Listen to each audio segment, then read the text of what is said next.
My name is Lily. I am 29 years old. I work in a small bookstore in the city. My days are simple and calm. I arrange books, help customers, and enjoy the quiet around me. One Monday morning, everything changed. A new manager joined our store. His name is Michael. He is 38 years old. He is gentle and warm. He smiles with his eyes. His voice is soft, like he is always careful with his words. He makes people feel safe when he talks. At first, he was just my manager. I said hello politely. He smiled back and asked how my day was. I didn't think much about it. I returned to my work and told myself it was just another normal day. But slowly, something inside me began to change. I enjoyed speaking with him. I liked hearing his calm voice. I felt something warm in my chest when he looked at me. One day he asked, "Lily, are you feeling okay today?" I said, "Yes, I'm fine," but my heart was beating too fast. He remembered tiny details I mentioned before. He helped me lift heavy boxes. He stood a little close when we talked. At night, I found myself thinking about him without wanting to. I tried to ignore the feeling, but it kept growing. Then one afternoon, I noticed a ring on his finger. He is married. My heart dropped. I felt cold and sad. I told myself, "You must stop this." But it was already too late. I had fallen in love. I didn't choose this feeling. I didn't invite it, but now it follows me everywhere. I think of Michael when I wake up. I think of him when I walk to work. I think of him even when I try not to. I smile at him when he passes by. I say hello. I talk about work. But inside, something hurts. It hurts because I know he is not mine. It hurts because this love is not allowed. Every morning I see him at the bookstore. He walks in with his warm smile. He says, "Good morning, Lily." I say the same words back. I try to sound normal, but my heart is not quiet. It beats loudly. It whispers things I don't want to hear. It says, "You care about him too much." He doesn't know. No one knows. It is a secret I keep hidden deep inside. During meetings, I pretend to focus on the shelves, the books, the plans, but my eyes betray me. They move toward him without permission. He looks at papers. I look at his face. I try not to stare. I really try, but it is hard. His voice is soft. His words are gentle. Just hearing him say my name makes my day brighter. One afternoon, he stood next to me, closer than usual. He helped me lift a stack of books. His hand touched mine by accident, just for a second. But my heart jumped like it wanted to run away. My cheeks felt warm. He noticed and said, "Are you sure you're okay?" I smiled and said, "Yes." But inside, I wasn't okay at all. I wanted to cry. I wanted to run. I wanted everything and nothing at the same time. I know this is wrong. I know he has a wife. He has a family. He has a life that has nothing to do with me.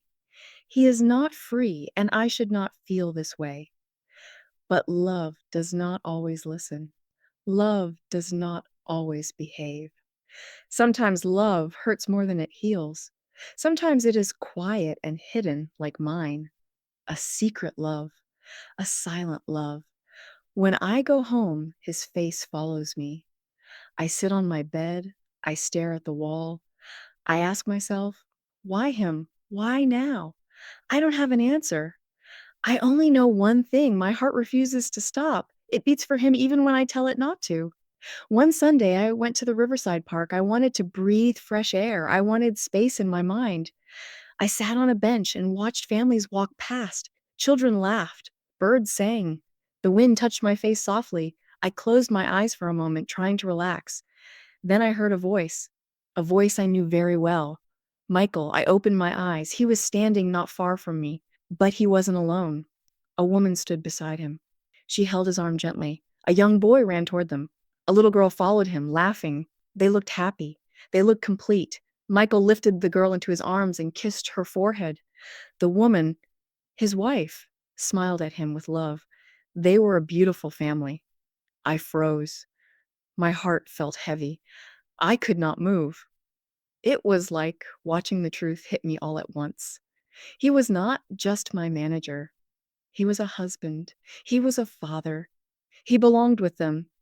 He did not see me. I was glad. I turned my face away and looked at the water. Tears filled my eyes, but I didn't let them fall. I whispered to myself, "This is real. He is theirs, not mine." I stayed on the bench long after they left. I felt small, empty, lost. That evening, I walked home slowly. Each step felt heavy. My mind replayed what I saw: his smile, his children, his family. When I reached my room, I didn't turn on the light. I lay on my bed and stared at the ceiling. I didn't eat. I didn't sleep. I just whispered, "Forget him, Lily. Please forget him." But my heart answered, "I can't." Monday morning arrived like a storm.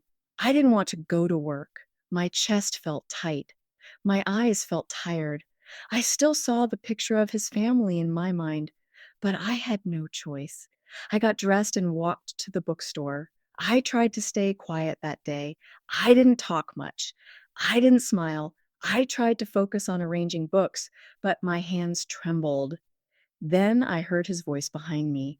"Lily, are you okay? You look a little down today." I looked at the floor and said softly, "I'm just tired." He sat next to me. "Lily, you're a kind person. You work hard. You're thoughtful. You're special." My heart almost stopped. Special. That word stayed in my mind like a flame. No one ever said that to me before. I wanted to tell him everything. I wanted to say, "I love you. I wish things were different." But my mouth stayed quiet. I only nodded. He smiled, touched my shoulder gently, and walked away. I couldn't work after that. My fingers were cold. My heart was full of feelings I didn't know how to carry.